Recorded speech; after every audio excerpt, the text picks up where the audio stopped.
Assalamu alaikum warahmatullahi wabarakatuh. Kwa majina naitwa Sulaiya Ahmed Juma, ni kualike kutazama kipindi chetu cha watoto na madrasa kilichopo katika channel yetu pendwa Sambawi TV. Leo tumepata fursa ya kutembelea madrasatu Najahatu Islamia iliyopo Kinondoni Msisiri A mkabala na mahakama. Pembeni yangu nipo na walimu wa madrasa Najahatu Islamia. Tungependa kujua majina yao na kutuelezea historia fupi ya madrasa hii. Assalamu alaikum warahmatullahi wabarakatuh. Wa alaikum salam warahmatullahi wabarakatuh. Jina langu naitwa Ustadhi Muhammad Abu Bakar. Assalamu alaikum warahmatullahi wabarakatuh. Kwa majina naitwa Ustadhi Salum bin Rashid. Bismillahirrahmanirrahim. Kwa majina naitwa Ustadh Juma Hussein Shihiri.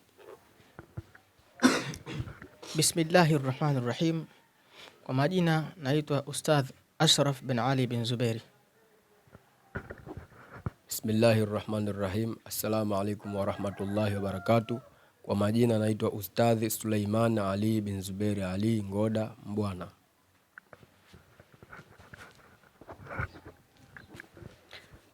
Walimu, tungependa kujua historia fupi ya madrasa hii ya Najahatu Islamia. Naam, historia ya kuanzishwa au historia ya vipi, labda ndugu mwandishi naweza kunisaidia kuniwekea wazi kidogo. Historia fupi, historia ya madrasa ilipoanzia. Naam. Bismillahirrahmanirrahim. Alhamdulillahi rabbil alamin. Wassalatu wassalamu ala rasulillah wa ala alihi wa sahbihi wa ba'd. Ndugu mwandishi, kama swali lako linavyoelekeza kwamba utaka kuijua historia ya madarasa imekuwaje mpaka ikaanzishwa madarasa hapa maeneo haya, nadhani ni hivyo. Haya. Kama ilivyo utaratibu wetu sisi, popote pale tunapokuwa, basi huwa tuna utaratibu wa kuanzisha harakati za dini. Sasa wakati tunahamia maeneo haya ilikuwa mwaka 2023 mwalimu. Ndio. Tulikuwepo, lakini tukawa tunaendelea na harakati nyingine za dini, lakini harakati tu nyingine. Changamoto moja kubwa sana ambayo hiyo ndio ambayo imetufanya tuanzishe darasa hili ni baada ya kuyasoma mazingira ya hapa. Na kama tulihamia hapa mwaka 2023, ina maana ni mwaka mzima ule tulikuwa tukifanya tathmini tu kutokana na mazingira hapa. Mazingira ambayo tuliyakuta maeneo haya ni kwamba vijana wengi, watoto wengi walikuwa wakizurura tu mtaani.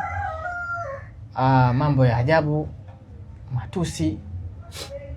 Kwa hiyo kulikuwa kuna mmomonyoko mkubwa sana wa maadili, hali ambayo ikatufanya sisi tufanye shura, tukakaa na walimu kuona hili jambo mbona kama haliko sawa na tutakuwa na vima mbele ya Mwenyezi Mungu Subhanahu wa Ta'ala.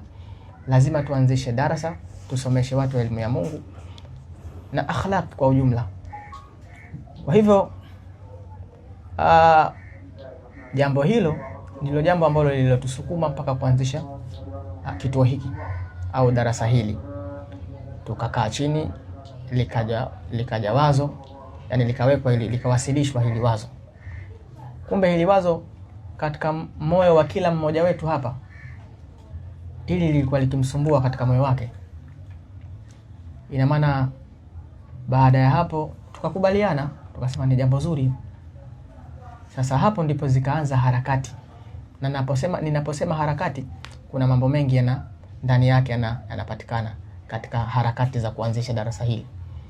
Basi baada ya hapo, baada ya kukubaliana kwamba mazingira haya mbona ina haja kabisa ya kuanzisha darasa, haja ni ipo na ni kubwa zaidi. Baada ya kuafikiana sisi, ndipo harakati zikaanza, harakati za kuanzisha darasa. Katika hizo harakati kuna mambo mengi, kuna njia nyingi, nitakuja kuzungumzia kwa sababu hukuniuliza. Basi niishie hapo kwamba hiyo ndio pointi kubwa ambayo ilitufanya sisi tuanzishe darasa hili. Baada ya kukaa ni walimu, madrasa ilianza tarehe gani na mwaka gani? Mpaka zinakuja kamilika, mchakato unakuja kukamilika na kufungua rasmi na kuanza rasmi ilikuwa ni mwaka 2024 tarehe 8 mwezi wa 5, ilikuwa ni siku ya Jumatano. Basi darasa ndo lilipoanza hapo, lakini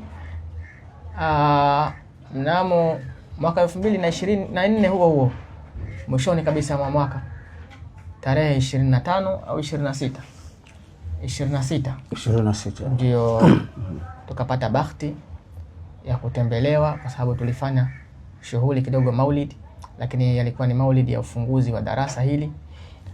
Alhamdulillah tulimpata Mheshimiwa Mufti Sheikh Abubakar bin Zuberi alihudhuria, alikuwepo na mshauri wake Abubakar Khalid, Sheikh Abubakar Khalid naye alikuwepo katika kufungua, na mashekhe wengine Sheikh Al-Hadi Musa Salum, Sheikh Ali bin Zuberi na mashekhe wengi walikuwepo, Sheikh Almas, walikuwepo mashekhe wengi kwa kweli katika ufunguzi. Tunashukuru alhamdulillah, ndipo darasa Fatha ikatoka pale na mambo yakaendelea kama hivi mlivyoona sasa.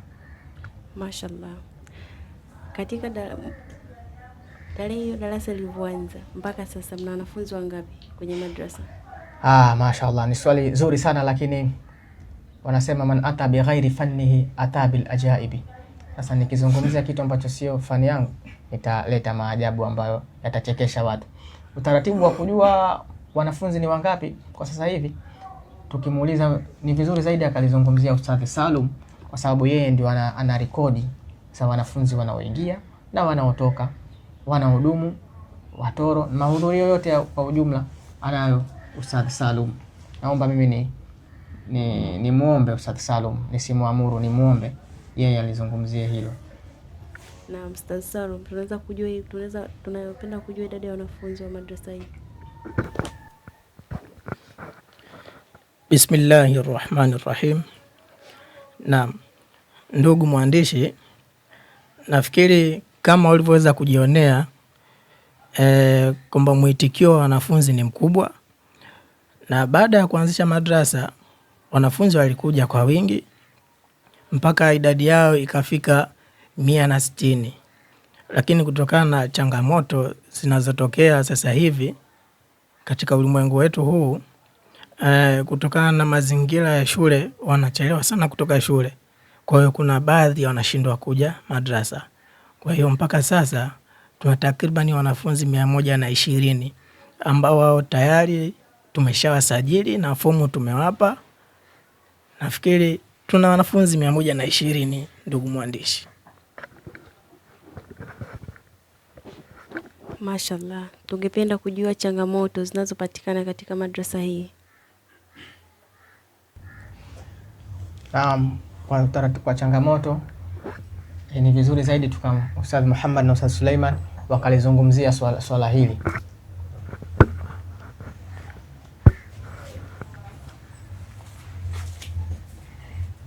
Bismillahirrahmanirrahim. Naam, ndugu mwandishi, muuliza swali kuhusu changamoto za kimadarasa, yani mazingira ya darasa lilivyo, ndio? Napenda kuchukua fursa hii ya dhahabu kabisa kuelezea changamoto zinazotukabili katika darasa letu la Madrasatun Najah. Changamoto ni nyingi, ila nitazielezea kwa uchache na mwenzangu Ustadh Muhammad ataelezea naye. Changamoto kubwa tuliokuwa nayo hapa katika madrasa hii, kama alivyosema Ustadh Salum, kwanza ni swala la muda kwa wanafunzi. Wanafunzi wanachelewa sana kutoka shule. Yaani mashuleni wamekuwa wakibanwa sana kiasi cha kwamba wanafunzi wanarudi usiku saa 1, saa 12 ndio wanafunzi wanatoka katika mashuleni huko. Sasa tunakosa ule muda wa kukaa nao, muda walau hata masaa 4 matatu kuweza kuwapa elimu hii ya Mwenyezi Mungu. Tunakosa muda huo kutokana na huo muda wanaobanwa huko mashuleni.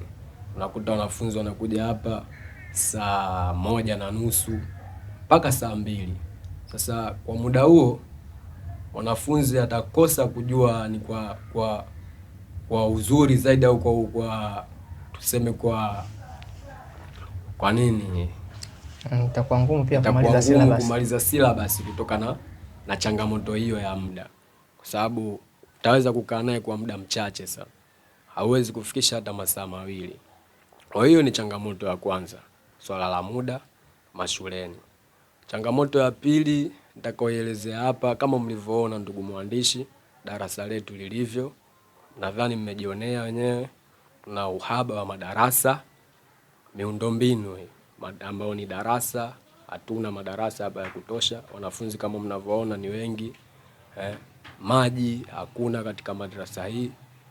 Basi mimi ningependa kuwasilisha ustadhi mwenzangu wa Tabaruku naye kuelezea changamoto za kutuzunguka katika madrasa hii.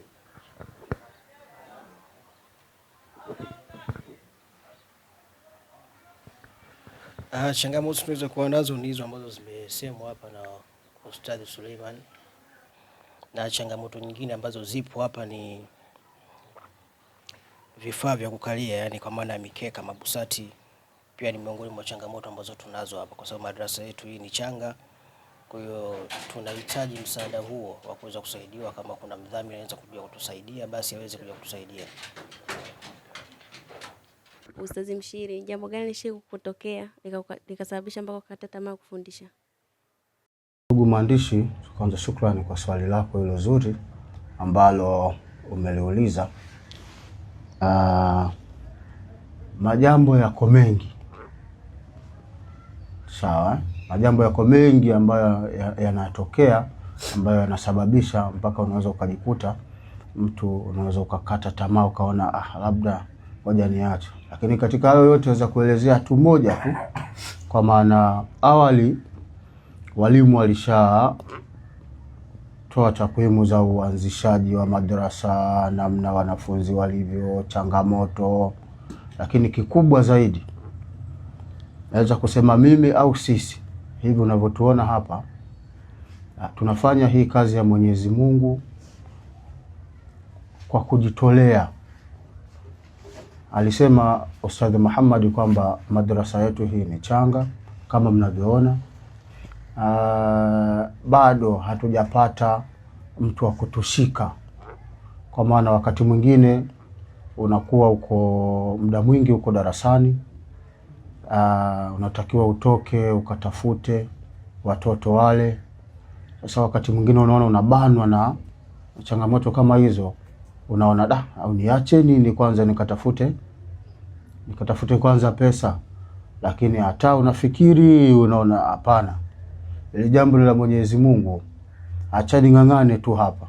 Ipo siku Allah Subhanahu wa Ta'ala atakuja kujalia na kuleta rehema zake kwetu sisi, na tutapata atakayetuona na kutushika mkono kwa namna moja au nyingine. Kwa kifupi ni kwamba changamoto kubwa, walimu wa madrasa, mishahara mara nyingi inakuwa ni hafifu au hakuna kabisa, haswa kwa madrasa yetu hii An-Najahatul Islami. Walimu sisi wa madrasa hatujawahi kupata mishahara kwa mtu yoyote. Hivyo tunaomba kwa ambaye ataiona video hii au atayaona mahojiano haya, basi na ataguswa kwa namna moja au nyingine kwa walimu sisi ambao tupo hapa, basi atufikirie kwa namna yoyote ile ya kupata walau riziki ambayo itatufanya tutulie na kuendeza mbele jambo la Mwenyezi Mungu Subhanahu wa Ta'ala. Ningependa kujua ushirikiano wenu kati ya walimu na wazazi ukoje? Nashukuru kwa swali hilo ndugu mwandishi. Utaratibu, uhusiano wetu sisi baina ya walimu na wazazi unategemea na hata ulivyouliza swali la changamoto, wakati mwingine pia zinatokea changamoto kwa baadhi ya wazazi. Comment zao zinaweza zikawa na tofauti, zikakukwaza, lakini tunaenda nao hivyo hivyo. Tuna ushirikiano mzuri, wanatuitika siku baada ya siku walikuwa wanajaribu kutuelewa, kutufuatilia kwa ukaribu zaidi, wakajua kwamba sisi tuna malengo mazuri pia, basi wakatuunga mkono, tunaenda nao sawa. Isipokuwa haiwezi kuwa kwa 100% au kwa watu wote, kwa wazazi wote. Kuna baadhi inakuwa ina tofauti kidogo. Nadhani hili ni katika madarasa zote.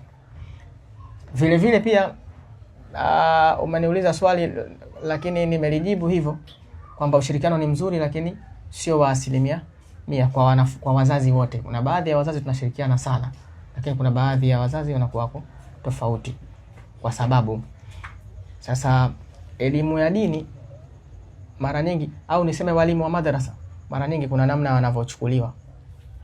Wazazi wanaweza wasiwape kipaumbele au wasiwaweke katika daraja zao walimu wa madrasa. Ni tofauti na walimu wa secular wanavyochukuliwa. Yani leo hii mzazi anavyomtreat mwalimu wa madrasa ni tofauti na ilivyo kwa upande ule mwingine. Sio kitu kibaya isipokuwa nao wanatakiwa kutazama kwamba walimu wa madrasa ni walimu ambao wanawakuza watoto wao kiroho, watengeneza kimaarifa zaidi, pia nao wanachangia katika kuwatengeneza kiimani, wanachangia pia kuwatengeneza kitabia ya maisha.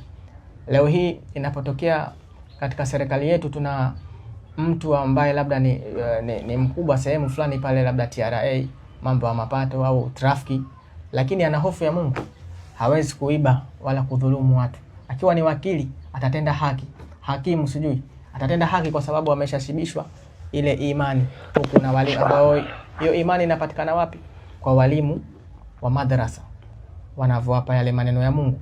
Kwa hiyo wanapokuwa katika nafasi yoyote ile aliyokuepo, hawezi kupokea rushwa, hawezi kudhulumu watu, japokuwa ana nafasi kwa sababu ya elimu yake ile ya secular.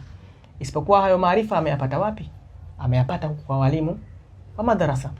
Sasa kwa wazazi, mimi niwaombe tu wawe na nidhamu kwa walimu wa madrasa. Hii ni kwa wazazi wote, sio wazazi wa chuo hiki tu. Kwa wazazi wote ambao wanasomesha watoto wao elimu ya dini na elimu ya secular, watakuwa kutengeneza usawa, wawaheshimu walimu wanaotoa elimu ya dini hii, kwa sababu wanawatengeneza watoto au vijana au watu, wanatengeneza taifa ambalo lina watu waungwana. Mnaelewa ndugu mwandishi? Kwa hiyo niweke hivyo, lakini sina kusudio baya wala sina dhamira mbaya. Dhamira yangu ni kwamba wajaribu kutengeneza usawa nao wazazi, wanavyowachukulia walimu wale, basi pia wawape heshima yao walimu wa madrasa. Leo hii tokeo mwalimu wa madrasa anaenda kusomesha katika nyumba fulani au ndio mchinjie kuku wangu hapa, afu kuku kakata kamba, yule mwalimu anamwambia mkimbize. Sasa hii inakuwa kidogo kinidhamu haijaka vizuri. Kwa hiyo wazazi wanashirikiana nao vizuri baadhi, lakini baadhi yao kidogo nidhamu yao haipo vizuri. Wanatakiwa wajitazame vizuri katika kuishi vizuri na walimu wa madrasa, wajue umuhimu wao na mchango wao katika jamii. Nafasi ya kuishauri mamlaka ya dini hapa nchini, je, mngetoa ushauri gani?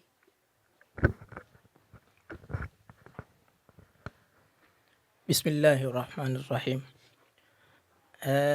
Nashukuru kwa swali zuri ndugu mwandishi. Mimi kwa nafasi hiyo labda ningependa kuieleza taasisi inayosimamia masuala ya dini katika nchi yetu.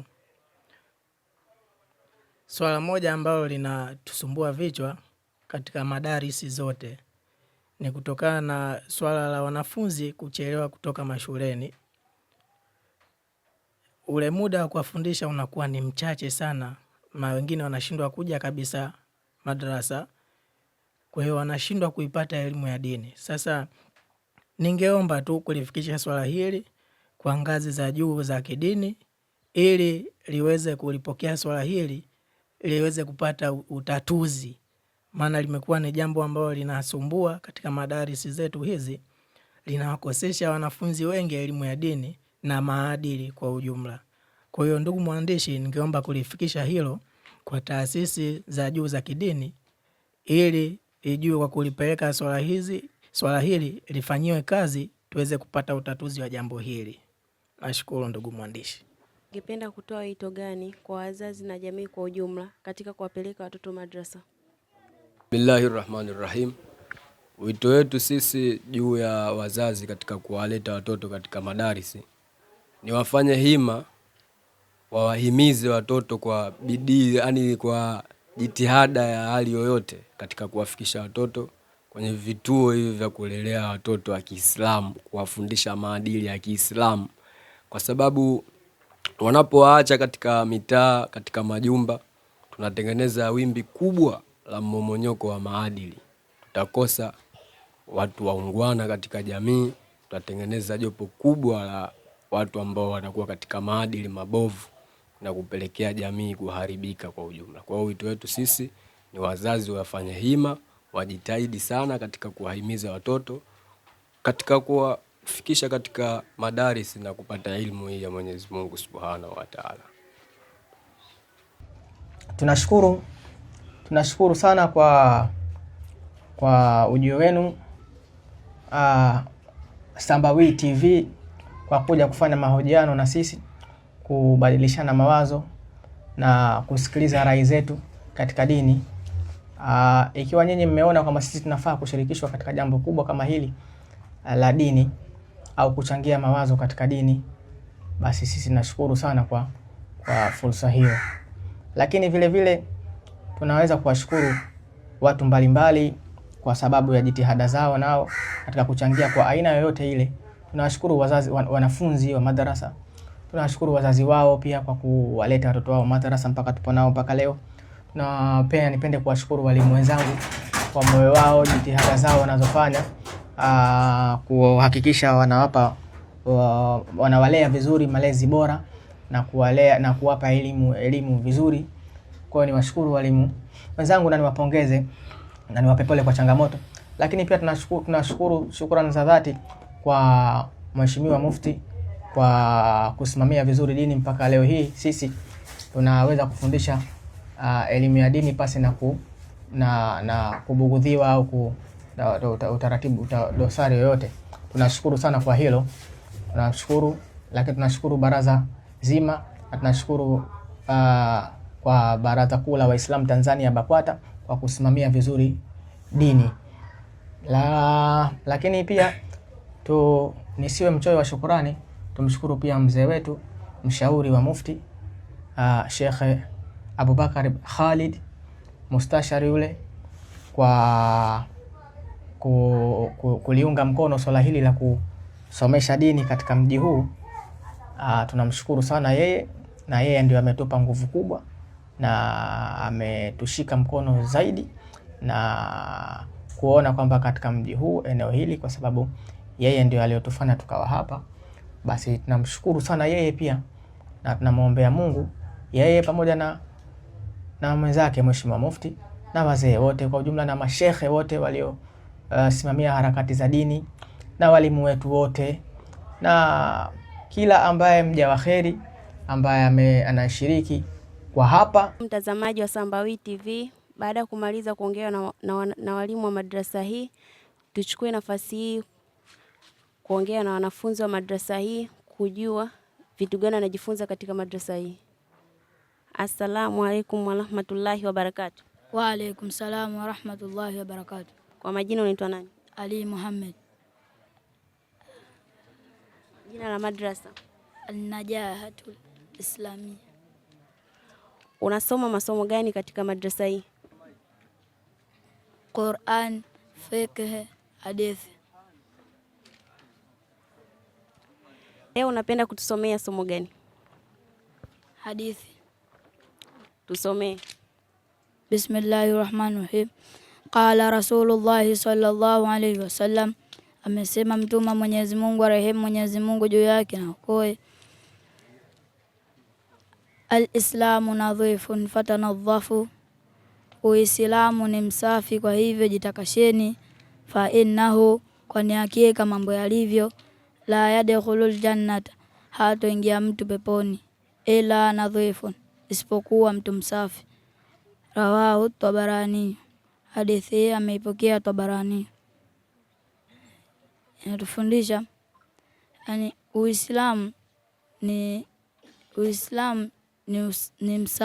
msafi, yani huo Uislamu ni msafi. Kwa hivyo tunatakiwa na sisi wenyewe Waislamu tujitakashe, na pia hatoingia mtu peponi isipokuwa mtu msafi. Kwa hiyo inatufundisha Waislamu pia tuwe wasafi, kwa sababu Uislamu wenyewe ni msafi. Kama ulivyomsikia mtoto katusomea hadithi, twende tukamsikilize mtoto mwingine katika madrasa hii. Assalamu alaikum warahmatullahi wabarakatuh. Wa alaikum salam warahmatullahi wabarakatuh. Kwa majina unaitwa nani? Hanifa Adam Halifa. Unatokea madrasa hii inaitwaje? Jina la madrasa? An-Najahatul Islamia. Katika madrasa hii unajifunza masomo mangapi?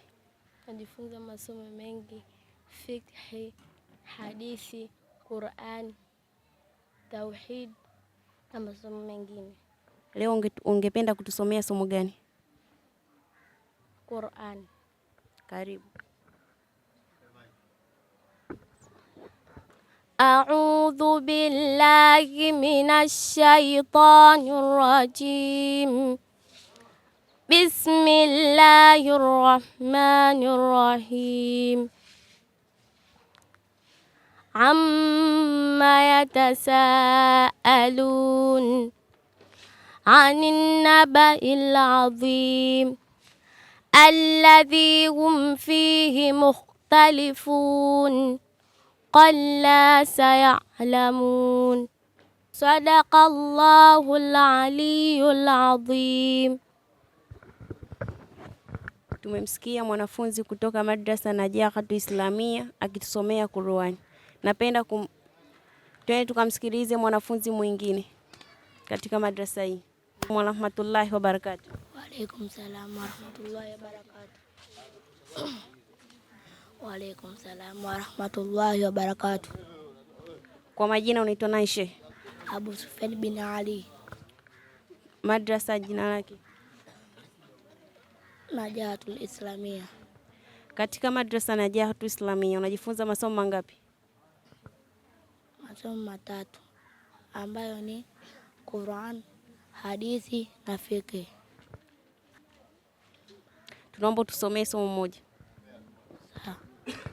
Hadithi.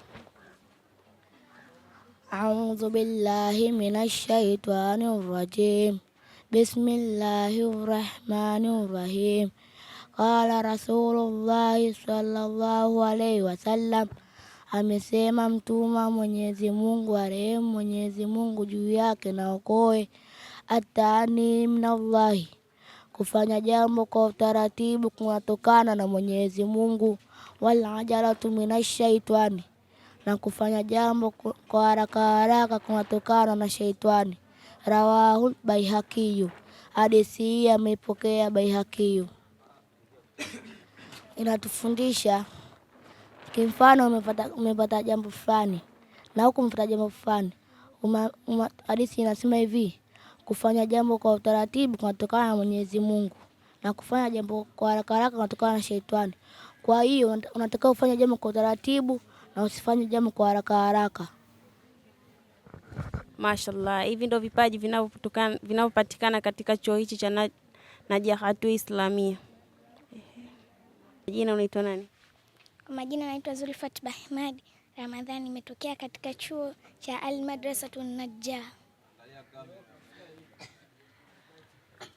Unaweza kunielezea changamoto zinazopatikana katika madrasa hii? Ndiyo. Hapa chuoni hatuna maji, madarasa hatuna na mengineo. Mengine kama nini? Kama mashafu wengine hawana, mikeka hamna, madarasa ndo hamna, hatuna madarasa. Hizi ndo changamoto zinazopatikana katika madrasa hii. Mnasoma masomo mangapi katika madrasa hii? tunasoma masomo kama vile hadithi, sira na fikihi. Ulipenda kutusomea somo gani leo? Hadithi.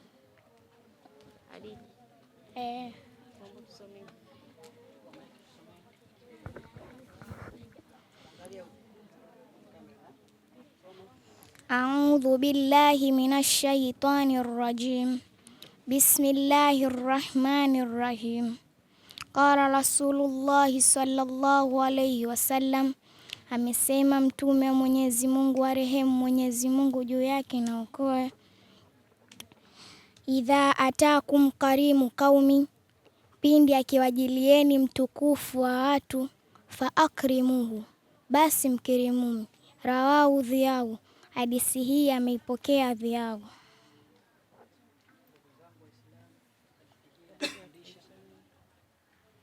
Hadithi hii inatufundisha ni kama nyie mlivyokuja, tunatakiwa kuwapokea kwa utaratibu, kwa kutuelezea changamoto yetu na tusiwatupe. Hata kama kaja mtu sio wa dini yetu, basi tunatakiwa tumkirimu. Mashallah, tumemsikia mtoto kutoka madrasa Najahatu Islamia. Bado tunaendelea na wanafunzi katika madrasa Najahatu Islamia. Assalamu alaykum warahmatullahi wabarakatuh. Wa alaykum salaam wa rahmatullahi wa barakatuh. Kwa majina unaitwa nani shehe wangu? Abdul Karim Mustafa. Kutoka chuo madrasa gani? Madrasatun Najahatu Islamia. Katika madrasa hii unajifunza masomo mangapi? 3. Unapenda leo kutusomea somo gani? Fiqh. Karibu. Bismillahirrahmanirrahim. Allahu Rabbi, Mwenyezi Mungu ndiye bwana wangu, wa sayyiduna Muhammadan nabiyya, na bwana wetu Muhammad ndiye mtume wangu, wal Qur'anu kalim kitabi, na Qur'an tukufu ndicho kitabu changu, wal Islamu dini, na Uislamu ndiyo dini yangu, uhibullah ta'ala, nampenda Mwenyezi Mungu aliyakuwa ametukuka, wa innahu, kwa kwamba yeye, halakani, ameniumba mimi, wa halaka abi wa ummi, kaniumbia baba yangu na mama yangu, wa jamia annas, na watu wote. Tufundisha nini?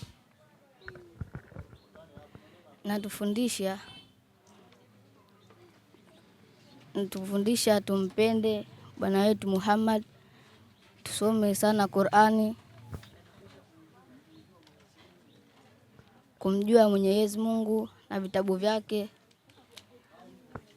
na mitume yake. Mashallah.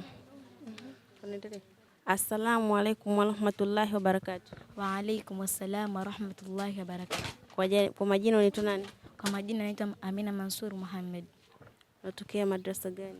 Natokea madrasa Al-Najah Islamia. Katika madrasa hii unajifunza masomo mangapi?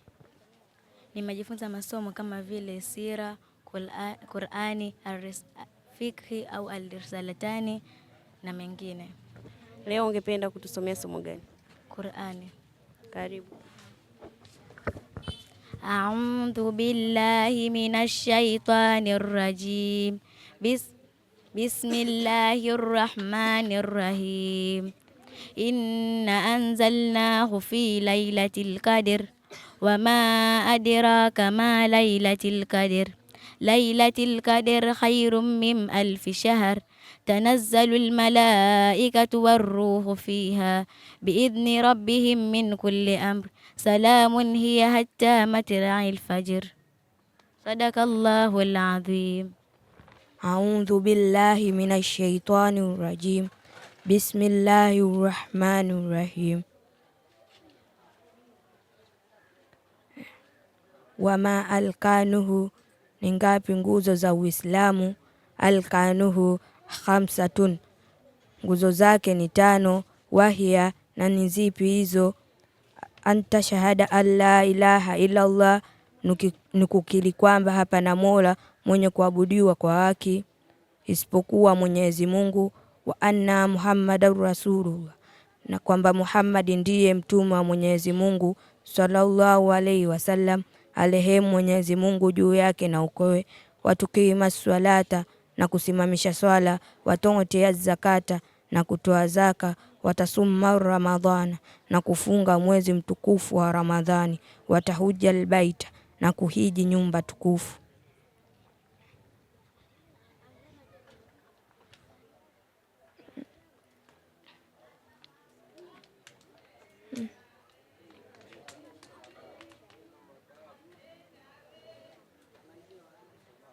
Wahadha, assalamu alaikum warahmatullahi wabarakatuh. A'udhu billahi minash shaitani rajim. Bismillahir rahmanir rahim. Kwa majina naitwa Faisali Juma. Nimekuja kuwasomea mada yangu. Qala Rasulullah sallallahu alayhi wasallam, amesema mtume wa Mwenyezi Mungu, arehemu Mwenyezi Mungu juu yake na ukoe, idha ghusli li janabati yauma aljumaa, pindi atakapooga mtu josho la janaba siku ya Ijumaa, hali yahsulu lahu ghusla aljumuat, je litampatikania yeye josho la Ijumaa? Jim ajawab, jawabu ni kwamba la yahsulu lahu ghusla aljumuat, halitompatikania yeye josho la Ijumaa, illa idha nuhima, illa pindi atakapoyanuia yote. Qala fi Mughni al-Muhtaj, amesema katika Mughni al-Muhtaj, wa man ightasala li janabati au nahwiha, na mwenye kuoga kwa ajili ya janaba au mfano wake, kahaidhin, kama vile hedhi, wa nahwi jumaa, na mfano wa Ijumaa, kaidi, ni kama vile idi, bi anna wahuma hasala ayyima husuluhuma, na kwa kwamba yeye ameanuia yote, bi anna ma hasala ayyima husuluhuma, ameanuia yote hayo mawili.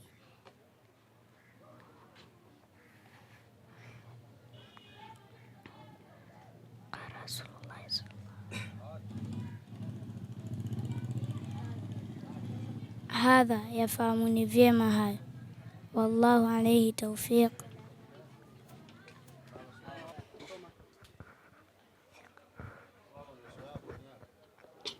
Qala Rasulullah sallallahu alayhi wasallam,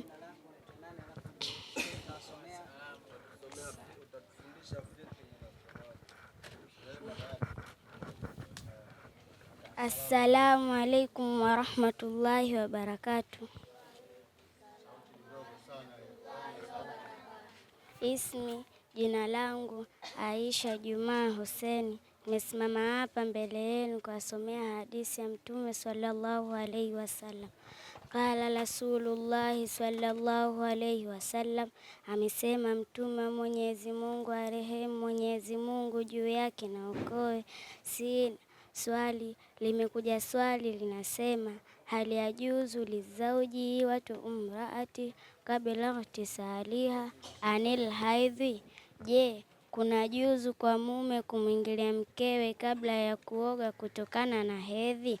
Aljawab, jawabu ni kwamba la, hapana. La yajuzu lahu dhalika, bali ya haramu alaihim, halijuzu kwake yeye hilo, bali ni haramu kwake yeye. Watu uha kabla ightisaliha, kumwingilia kabla ya kujitwaharisha, hata taghtasila, mpaka ajitwaharishe, likaulihi taala, kwa kauli yake Mwenyezi Mungu hali ya kuwa ametukuka, wala takrabuhunna, wala msiwakaribie wao, hata yatahurna, mpaka ajitwaharishe. Wa hadha, assalamu alaikum wa rahmatullahi wa barakatuh.